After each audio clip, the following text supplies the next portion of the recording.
in or zooming in from Davis, California. Is that right? Yes, that is correct. Yeah. Great. Well, we're ready to get started here. So if you would like to introduce yourself, we're just for the committee's sake, as a reminder, we're taking some testimony on H326 or some background information on H326. And I know we're getting started later than usual. Do you have anything that you wanted to share on a screen today, Rebecca? Yeah, I will. Oh, I've got a request access. So I just did that because I do have Okay. a PowerPoint that I prepared. Okay. Mm.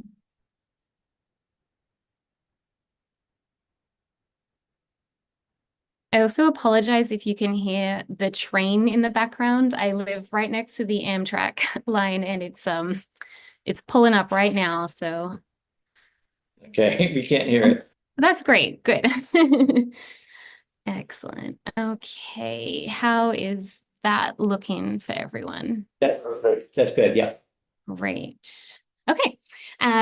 So just as a broad introduction, thank you everyone for letting me come and present today.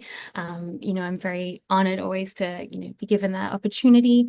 My name is Rebecca Gooley. I am just finishing up my postdoc at UC Davis. So I'm located out in California. And for the last few years, I've been studying the impacts of rodenticides on wildlife. And the two species that I focus on most in my own personal research are the red-tailed hawk and the gray fox. But I will be giving a bit of a crash course on just the general status of rodenticide impacts on wildlife.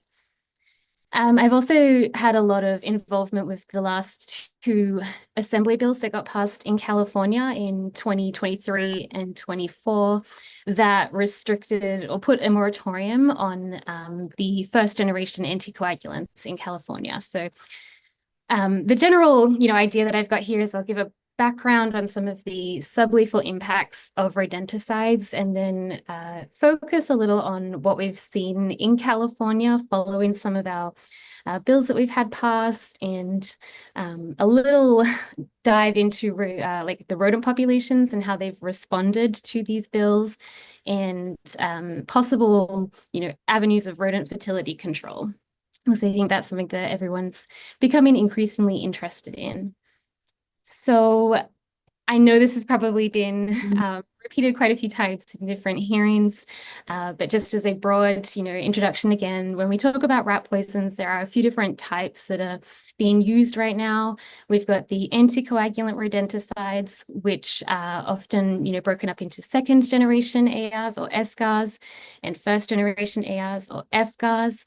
And they really differ in their potency and the half-life, and that is how long they stay inside an individual, inside a carcass in the wild, or even in like the environment once that carcass has broken down. So we know that SGARs can persist in the environment for up to a year, which makes them particularly hazardous, and that's why they bioaccumulate so rapidly. FGARs have a half-life of anywhere between 2 weeks to 2 months, so it's relatively smaller than SGARs, but it still has, an impact on wildlife. And then we have our non-anticoagulant rodenticides, which the two most common ones, bromophilin, which is a nerve toxin, and cholecalciferol, which is essentially a vitamin D3 overdose. And they have similar half-lives to the first generation anticoagulants. We have really strong evidence at this point of ecosystem-wide exposure to ARs, and we're starting to collect a lot of information on sublethal impacts, which I'll go into detail about. And then we're starting to now see exposure to bromophilin in non-target species, such as hawks and owls and foxes. And that's something that I think is going to increase as we shift away from ARs. And it is definitely a poison to be, I think, focusing on right now and watching. So I always like to use this as a bit of a case study, this particular study, in 2021, the authors here did a nationwide survey on bald and golden eagles to see what the exposure rates were like and what the toxicosis rate was. And so the toxicosis means that they've consumed enough of the rodenticide that they died from internal bleeding. So out of all of the bald eagles that they looked at, the authors found that 82% tested positive for at least one anticoagulant, 37% tested positive for at least two anticoagulants. However, only 4% could have their cause of death attributed to internal bleeding. So it really was like I don't want to say a small number. 4% is obviously very concerning. 4% of these individuals died from a lethal dose of rat poison, but it definitely left, 75% of these bald eagles were exposed, but they didn't necessarily die from rat poison. And we refer to this as sublethal exposure. And something that a lot of scientists have become really interested in is trying to understand what that might be indirectly doing to an individual, because obviously having some poison in your body still likely impacts you. And we really want to know what those indirect effects are. And I think that really gained momentum with some of the work done looking at infectious diseases in bobcats. So my wonderful colleague Laurel Series and Seth Riley really kind of paved the way here when they started noticing that bobcats in California were developing severe mange, which is a parasitic skin infection that can be passed from individual to individual. And generally, cases of severe mange were really limited, but they started noticing that they were occurring more and more and more over this 16-year period. And what they found was that bobcats were between 7 times more likely to have severe mange if they were exposed to 2 AR compounds, and they were 4 times more likely to have severe mange if they were exposed. So I'm just going to shut my window because the train is very loud. Oh, my goodness. So sorry. The brakes squeak right outside my window. Bobcats were 4 times more likely to have severe mange if they were exposed to just 0.05 parts per million of the anticoagulant, which is a really small dose. And what they found was that in certain populations of bobcats in California, this outbreak of mange nearly wiped out the entire population. So this was kind of the first population limiting, evidence that we had of indirect effects of rodenticide exposure. And this has fed into some of the research I've been working on myself lately. So I've been looking at the association between rodenticide exposure and canine distemper virus in gray foxes. And what we've found is it's a very similar pattern. Gray foxes are between 4 to nearly 7 times more likely to have canine distemper virus and die from that virus if they're exposed to varying degrees of anticoagulants. And so this kind of shows that across species and with different diseases, there seems to be an association between being exposed to these poisons and having an infectious disease. And what's likely happening is their immune system is compromised as a result of the poison, and this allows infections to be more severe and more common in the population. Excuse me, Dr. Gooley, just wanted to clarify. So you're talking about sublethal impacts, but are these sublethal impacts that do lead to mortality later? Yeah, in almost all of the bobcats that had severe mange, they did die. And then it's nearly every single gray fox that gets canine distemper virus will die from the virus as well. It seems like that there used to be an ability in certain species to mount like an immune defense against some of these infectious diseases. The combination of getting the disease and being heavily exposed to the rodenticide seems to have a lethal outcome. Thank you. No problem. Wait, another question, Representative O'Brien. Yes. Becca, could there possibly be other factors involved too? Just like with climate change, right? There are all sorts of, say in Vermont, we didn't have Lyme disease 20 years ago, and now we have a lot of it, especially in wildlife. So, you know, do you investigate potential other factors? So it's that accumulation of, say, ARs plus, you know, some other pressures on this wildlife. Yeah, I mean, it's definitely likely contributing to it.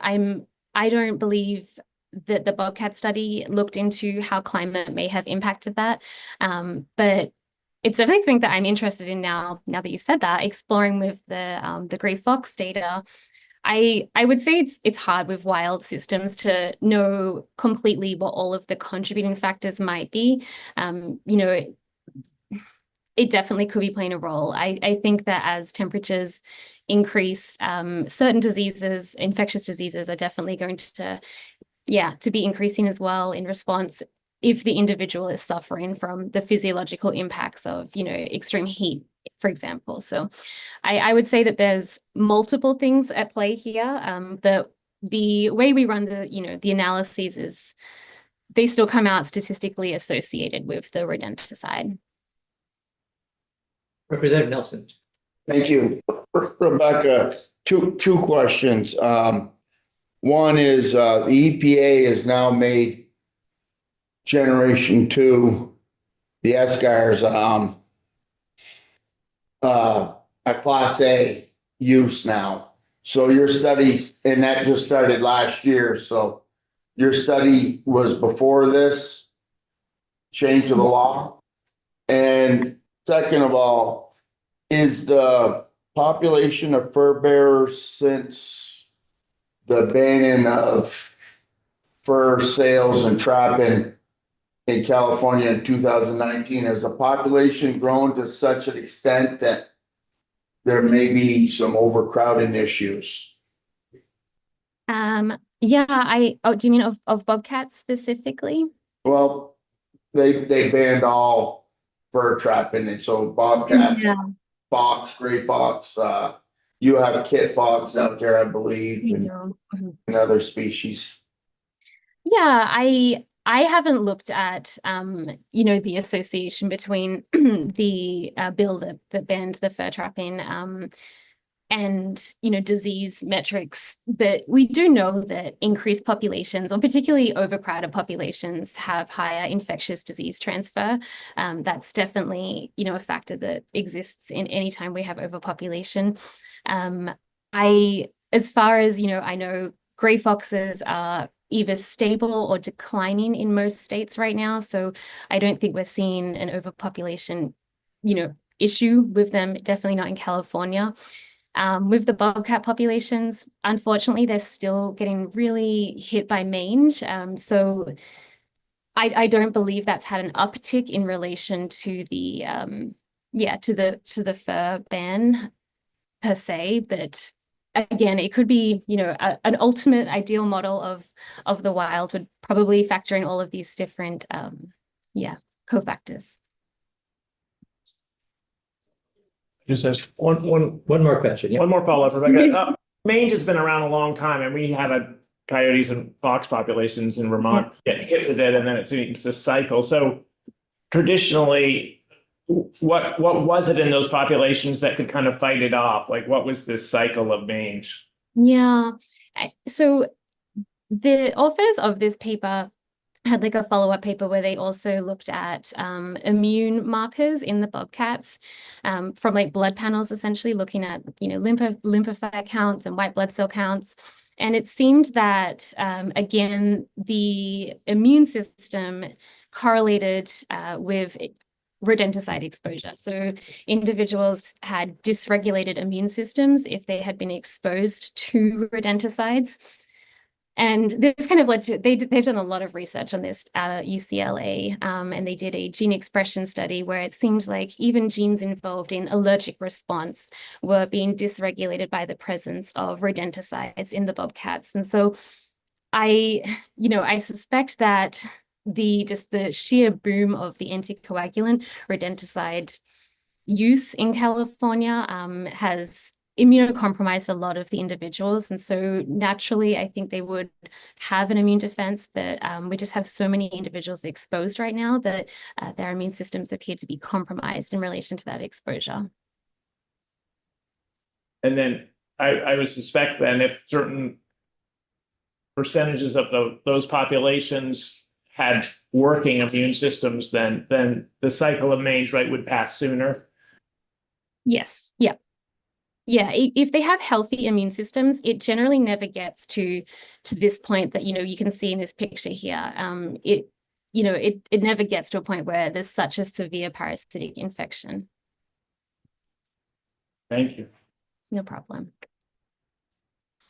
Okay, so then another particular type of sublethal impact that people are interested in, and I think a lot of this is built off the idea of how DDT was impacting bald eagles. If we all remember, the eggshells were really thin and they weren't able to reproduce, and so there was definitely an initial concern that maybe rodenticides could be impacting the reproductive output.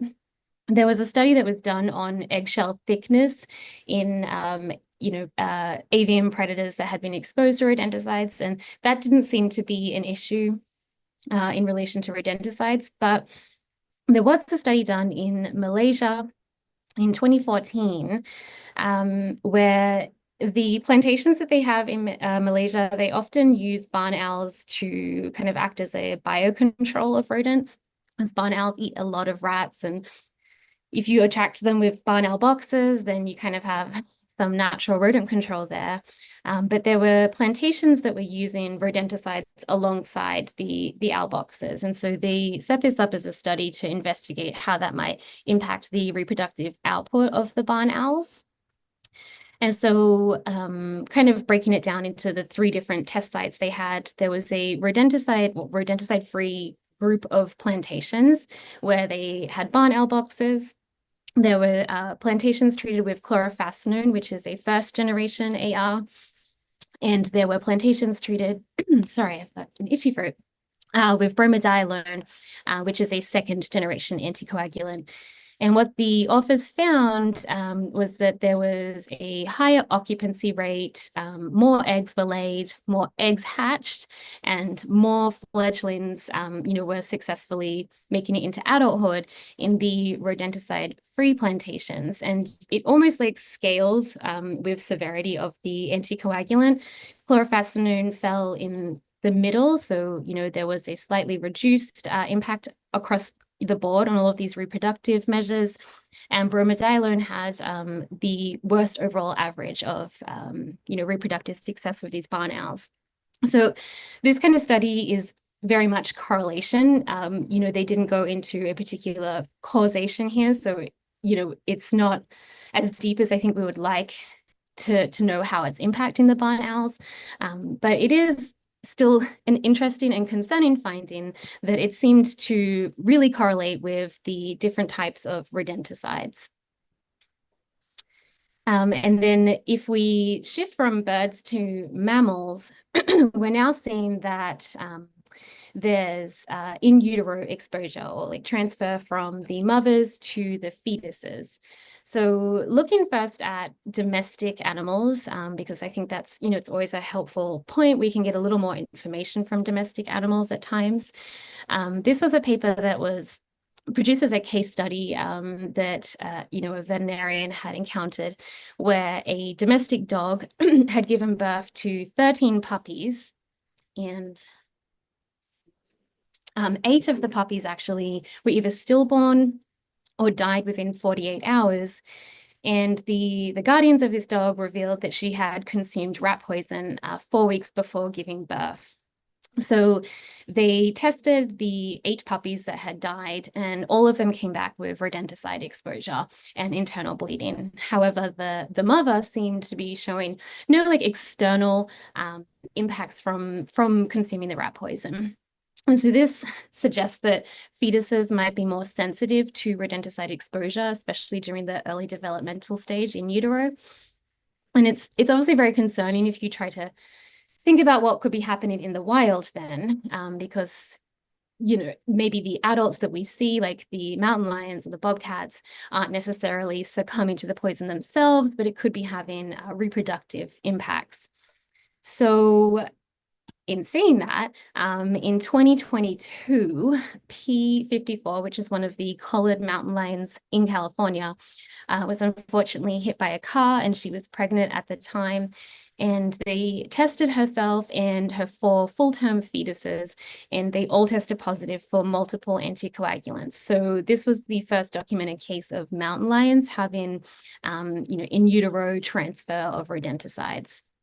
This was also reported in bobcats in 2015 by Laurel again. She tested 2 fetuses, and they both were positive for rodenticides. One had 2 different compounds and one had 5 different compounds. So, this is a trickier one to monitor in the wild, because chances are if animals are giving birth to stillborn babies as a result, we would likely not find those carcasses. And in the case of P54, obviously all of the, the fetuses had died because she had been hit by a car. So there wasn't much inference they could make about, if those babies would have survived or not. But it's definitely concerning information. Rebecca, I just wondered if we had this question earlier for the fur bearer scientist in Vermont, but how many generations then would we be talking about now with some of these apex predators and raptors if they've been, exposed to these various rodenticides over the last 25 years? How many generations may have been impacted? Yeah, I'm just thinking if the parents, if the mothers are passing this on to their young, right? We're up to many generations now that potentially have some sort of bioaccumulated AR in their systems. Yeah, definitely. I guess like the real boom of anticoagulants took off in the 1980s. So it would have been multiple generations by now that either the parents or, their offspring are getting exposed. Yeah, one thing that I will also point out is that in the mountain lion offspring, they also found traces of bromethalin, which is the neurotoxin. So yeah, just a very kind of concerning situation given how high the exposure rates are of the adults and what kind of impact this may be having on the reproductive output for multiple generations, I think is, yeah, it's very concerning. So bromethalin is a poison that's becoming, I say more popular as the kind of shift away from anticoagulants is happening. And it's definitely sparked some concern for certain scientists. A study that just came out in 2023 at Tufts University. They have a raptor center attached to the university, and they decided to start testing some of the raptors coming through that had to be euthanized, unfortunately. They were testing them for bromethalin exposure. And this particular study found that 30% of red-tailed hawks were testing positive for bromethalin, and 18.2% of barred owls were testing positive. So this is suggesting that, secondary exposure is taking place with bromethalin, but we still don't really know what impact that might be having at all on the wildlife. Part of the challenge with bromethalin is any symptoms that might be due to bromethalin look very similar to other very common symptoms in raptors, such as they've been, they've got some sort of collision, vehicle strike, or they've hit a building. Avian influenza also has a lot of neurological symptoms, which will potentially be similar to bromethalin and involves a lot of quarantine screening. So it's tricky to attribute, sorry, particular causes right now to bromethalin. And it's part of a study that I've now embarked on with the Minnesota Raptor Center.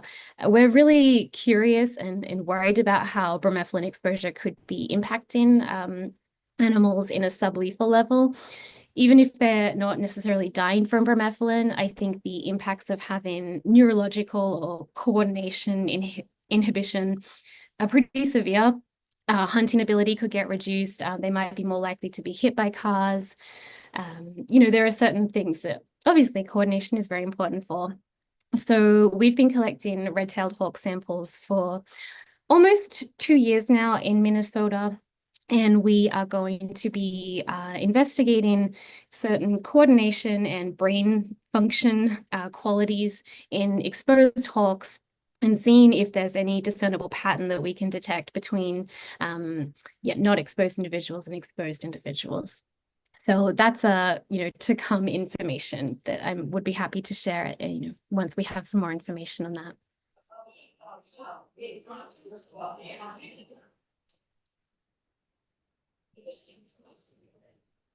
So now I'm going to shift gears a little to what's happened in California, and the way that the data has been collected in California and the particular bills that have been passed. So the California Department of Fish and Wildlife have built into the Wildlife Health Department routine necropsies and toxicology reports of wildlife that are either found deceased by members of the public, wildlife that go to rehabilitation centers and unfortunately pass away, and also animals that are killed through depredation permits. So there's a really long-term, ongoing monitoring of anticoagulants in California, which has been really helpful in just getting a better understanding of what's happening in the state. So this is just, I've kind of summarized the data that they've been collecting over the last near decade. Each different block here represents a different year. So we've got 2016 up until 2023, and I've put the sample sizes in there as well just to help. So in 2020, AB 1788 was approved, which was going to place a moratorium on the second generation ARs in California, and that was enacted January 1st, 2021. So I put that in for us here. And if you kind of look at these black bars, which are the eSCAR exposure rates of an array of wildlife in California, from owls to bobcats, mountain lions, coyotes, hawks, foxes, they've all been grouped together here. We can kind of see an initial decline of eSCAR exposure in the post AB 1788 time period. It's always going to be a very gradual decline, and that's due to how long these poisons will persist in the liver even after a policy change may have taken place, and that's due to the half-life of these poisons. So we were never expecting to see, in 2021 that there was like a sudden and extreme drop in eSCAR exposure. But it does seem promising that the trend looks like it is going down. So that's great. And then we became very concerned very quickly in California that restricting the second generation ARs or putting this moratorium on them was going to lead to a potential increase in the FGAR use in California. And it's hard to say if this trend is because of AB 1788, given that in 2016 and 2017 FGAR exposure was pretty high, but it does seem to be tentatively going up in the years post AB 1788. I will then say that in 2023 and 2024, we added to the existing moratorium the FGARs. So we first started with difascinone, and then we added chlorofascinone and warfarin. So currently, California has a moratorium on all anticoagulant rodenticides with exemptions for agricultural use and a public health emergency. Sorry. So I think, in the years to come, it's going to be very important to see how these exposure rates decrease over time and how long they persist in livers and, residual exposure gaps. Representative O'Brien has a question. I just want to do a time check here, and recognizing we got started much later than we had planned to. If committee members need to leave for another meeting or a lunch appointment, understood. But Representative O'Brien. Thank you, Chair.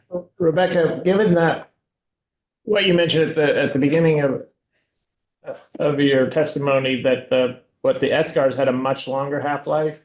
Yeah. Oh, it seems like the data is not really showing that the ones with a much shorter half-life, you think that would disappear, or does it once it gets in the liver, then it's really there? It's not even a half-life question? Yeah, so this particular graph doesn't show any data once the FCARs have been restricted. I'm so sorry. So even though the bill was signed into law in 2023, they got rid of difascinone. It's not enacted until January 1st, 2024. So really, like the years to come afterwards, we're hoping to see a somewhat more dramatic drop in the FCAR exposure because it does have that shorter half-life. Okay, got it. Yeah. Representative Basil? Yeah, hi, thanks for your testimony. I have a question about, I think you said that the two exceptions to not to banning rodenticides was agriculture and a public health emergency. And I guess I'm wondering if you could tell us a little bit more, like what is a public health emergency? You know, if a restaurant has an infestation, is that a public health emergency or is it beyond one facility? How do you determine those exceptions? Because we have heard testimony from places that service food facilities that talk about the risks of, you know, exposure from rodents. And so I guess I'm wondering if you can talk a little bit about that. Yeah, I think that the particular lawyers that wrote that specific section would answer that much better, but I will try. The public health emergencies, I believe, are if the rodents aren't being, you know, showing signs that they can be managed with other means of IPM, integrated pest management, then there is a window where pesticide chief officers are allowed to use anticoagulant rodenticides to, you know, reduce that population. There's also health-related facilities such as hospitals. I believe are allowed to use the anticoagulants period, so they aren't included in this moratorium either. And I think that's to, you know, prevent any form of health-related incident in a particular facility such as that. But I would be happy to get that exact information and send that through to the committee because I don't feel confident enough to explain the exact clauses built into the public health emergency, but I would love to be able to get you that exact information. That would be great. And also who determines that? You know, Yeah. so if there's an office or an individual, I would like to know that as well. Thank you. Absolutely. I will get that for you. Yeah. Okay, so one of the other amazing things that we were able to do with the California data, and you know, it's the biggest thank you to the California Department of Fish and Wildlife, is we could map out the counties that we're seeing rodenticide exposure or anticoagulant rodenticide exposure. So every green county here, we've got individuals that have tested positive for ARs. There's this one yellow county right in the middle where they didn't test positive, but it's a sample size of 1. So, you know, take that as a grain of salt as to like, you know, I don't think it's a particular outlier. It's just a really small sample size. And then we have 3 counties that we currently don't have any data for. But what we were able to, you know, infer from this is it does appear to be you know, a statewide issue. When we look at the different types of land use in California, which are really varied. We've got a lot of agricultural land in California. There's obviously high urban areas like LA and San Francisco. And there's also forested areas and more natural areas. It seems like it didn't particularly matter like where a species was being found. The exposure rates are pretty unanimous across the state. And so, you know, this is something that is, I think, concerning because it doesn't seem to be isolated to city use of rodenticides or agricultural use. And we understand that there's obviously difficulties in restricting the use of rodenticides in an agricultural setting due to, you know, the crops needing to be protected from FDA regulations. So something that we advocate for a lot here in California, and I'm not sure how well it translates, but we talk about installing like barn owl boxes quite a lot in agricultural settings. And there's a lot of pilot studies that are currently, you know, ongoing in various parts of California that are working with agricultural managers and, you know, property managers to see if there's a way that, I guess, raptors can manage the rodents. This would kind of be a win-win for everyone. We get to, manage the rodent population, and the farmers are happy and the crops aren't getting destroyed, and the wildlife aren't being impacted by the poison. So there are definitely people I can direct you to as well if this is something of interest as an alternative management system. But it's definitely been implemented in many different places across California in the agricultural setting. So one thing that I have been monitoring in California in response to the multiple bills that have now been signed in is trying to figure out the rodent populations, boom or bust in response to some of these bills. It's really difficult to get an exact way to measure rodent populations. Rats, they have huge populations underground, so it's very difficult to estimate the true population size. But one kind of common proxy that scientists use is the annual rodent complaint data. So when people, see rats or mice in certain areas, they can call up and make a complaint, and a lot of counties track those complaints over time. And the idea is that the more rats there are, the more complaints there will be. So in this figure here, I've got data from 2015 to 2024, and I've put in when some of the bills were signed in. So AB 1788 was signed in January 1st, 2021, and that got rid of SGARs. And then in 2024, AB 1322, which got rid of difascinone, was signed in.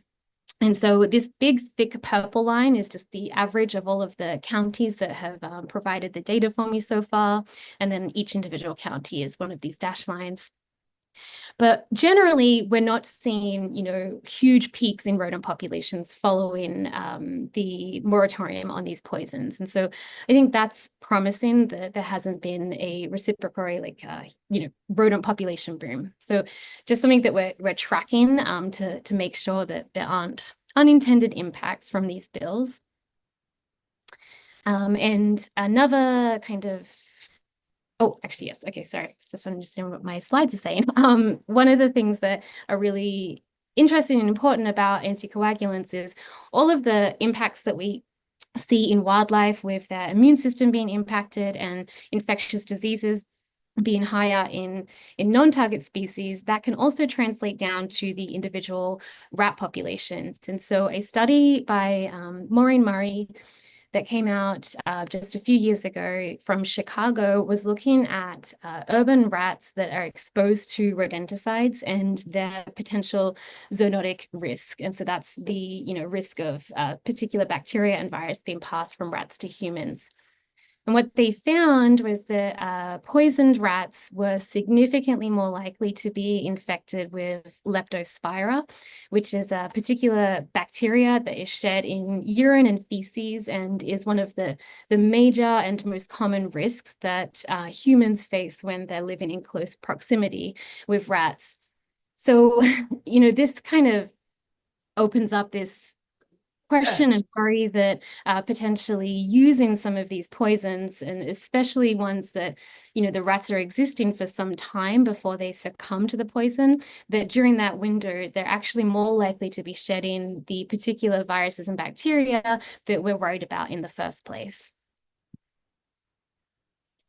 So I have also been trying to get as much information as I can in California about some of the viruses and bacteria of concern, and tracking to make sure there aren't, increases in the occurrence in the human population following some of the legislation that's taken place.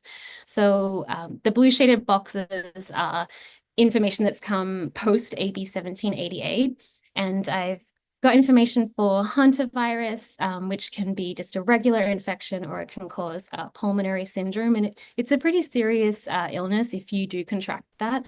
Leptospirosis, which is when humans ingest the Leptospira bacteria and they get sick from that. And then also the plague, it's from the fleas on rats, but it's also important to be monitoring that. Unfortunately, we don't have data for 2 of the years right now for leptospirosis and the plague. But definitely the trends in hantavirus and, in the few years that we have for leptospirosis, we aren't seeing any peaks in, these particular risk factors following the implementation of AB 1788. And as we kind of discussed, and we'll get more information on this, no public health emergency has occurred in California following any of these bills that have been signed in. So even though that's been written into the legislation that the poisons can be used if there is a public health emergency, we haven't encountered one so far, which is, obvious, it's positive overall. And then I promise this is like my last point because I've taken up so much time from everyone. One of the things that I wanted to end on is the use of rat birth control or rodent fertility control.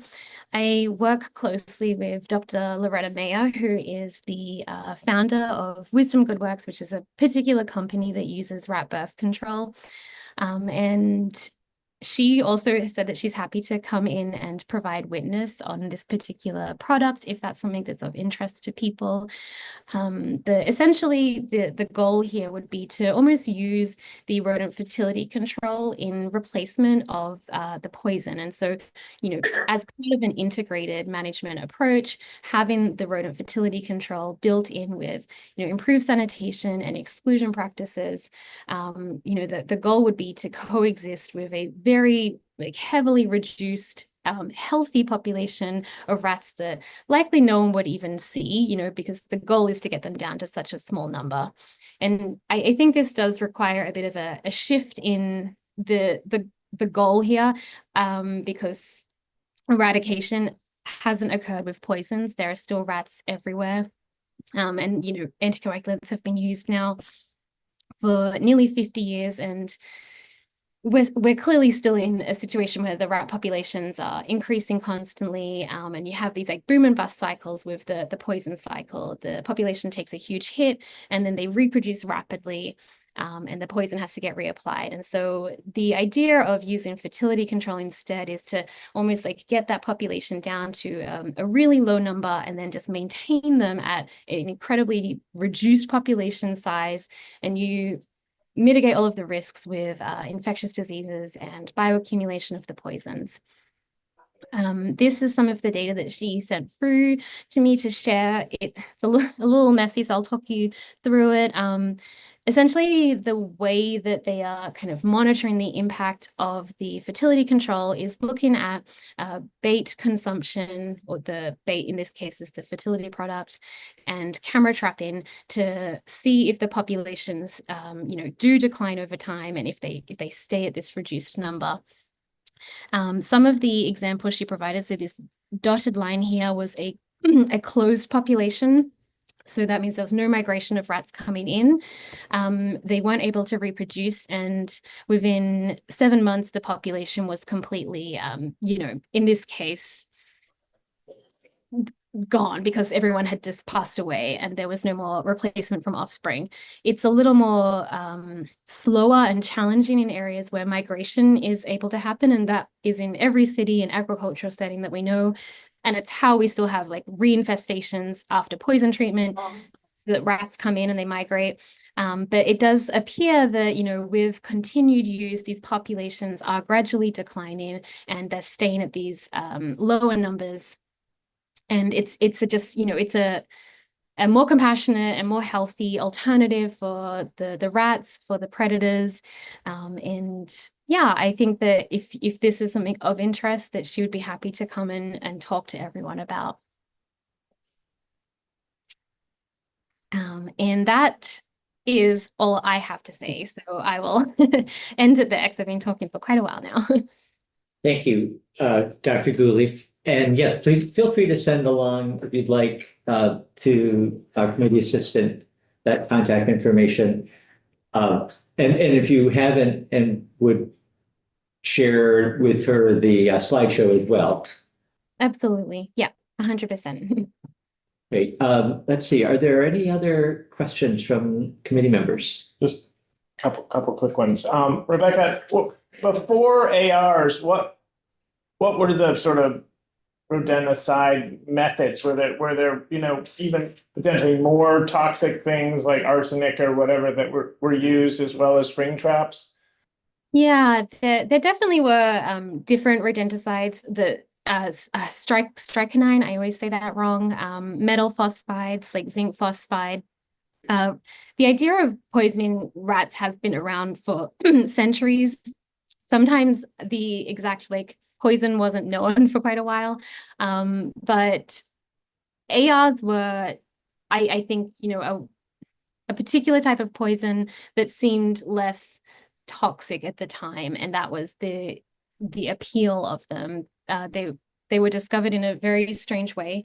I don't know if you know the story about how ARs were discovered, but I don't know if that's important right now.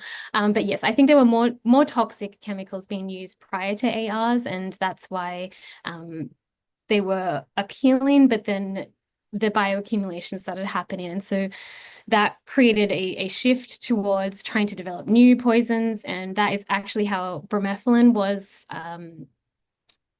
generated. That was a research project trying to find a new rodenticide. And the goal was that it wouldn't bioaccumulate or impact wildlife. But unfortunately, it's really hard to create an indiscriminate, non-indiscriminate poison. So the problem with all of these uses of poison is that they often interact with all vertebrates in the same way. And most of them, for them to be effective and to actually, kill the rat, they have to have a pretty long half-life so that they actually impact the rat. And that means that they're just at risk of causing secondary exposure. Interesting how the history of rodenticide seems very similar to a lot of pesticides, where the next generation was seen as an improvement that it had turned out to have, whether it's lethal or sublethal, a lot of problems. Yeah. My last question has nothing to do with this. Have you ever seen a gray fox climb a tree? No, I haven't, and I really, really want to. Have you? No, I was reading about them, and this one species that can climb trees, which I thought was really They eat fruit. They what? They eat fruit. They do. Yeah. Hmm. Yeah, I think they're very, very sweet. I hope that I can look up into a tree one day and I see a gray fox looking at me. A Yeah. dream tree. Yeah. All right. Well, appreciate your sharing all of that information with us today, and enjoy the rest of your morning. Thank It's you so afternoon much. here, but yeah, have a good Yeah, day. morning here, yeah. And I'll send through all of that information. Thank you so much. Right. Thank you.